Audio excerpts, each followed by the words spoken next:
అదే RTV app వార్తల్ని క్షణాల్లో చదివే అవకాశం ఉంటుంది. ఒక న్యూస్ పేపర్, ఒక టెలివిజన్ ఛానల్ మీ చేతుల్లో ఎప్పుడు ఉంటాయి.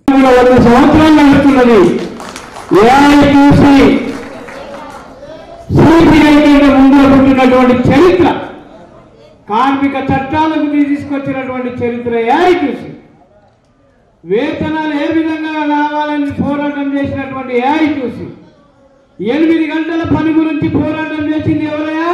నిద్రపోతున్నాయని చెప్పాయా? నవ్వుతున్నాడు ఆ పిల్లగాడు. ఎవరు? ఏఐటీసీ. అవునా? పిఎం చట్టం తీసుకొచ్చింది ఎవరు? కార్మికులు జీతం వేసి పైసలు లేకపోతే వాళ్ళు రిటైర్డ్ అయిపోయినాక ఇబ్బంది పడతారు, అవునా అని ఆ రోజులలో మన ఏఐటీసీ మా నాయకులు చేసినటువంటి చట్టాలు. ఈ చట్టాలను మీరు అప్పుడప్పుడు విలాస్ గారు చెప్తుంటారు, మీరు కూడా తెలుసుకోవాలి.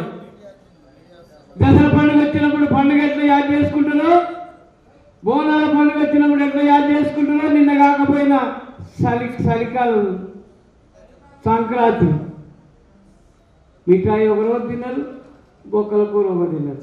అవి అయితే యాదుకుంటాయి. ఏఐటీసీని కూడా మీరు గుర్తు పెట్టుకోవాలా. ఈ కార్మిక సంఘాలు కార్మిక చట్టాలు తీసుకొచ్చింది ఏఐటీసీ అని చెప్పి మీ అందరికీ సగర్వంగా చెప్తున్నాను. మీరు ఈ కార్యక్రమం చేస్తున్నందుకు రాష్ట్రంలోని మీ అందరికీ విప్లవాభివందనాలు. మరిన్ని వీడియోస్ కోసం ఛానల్ ని సబ్స్క్రైబ్ చేయండి. లేటెస్ట్ అప్డేట్స్ కోసం వాట్సాప్ ఛానల్ ని ఫాలో చేయండి. అండ్ లింక్ డిస్క్రిప్షన్ లో ఉంది.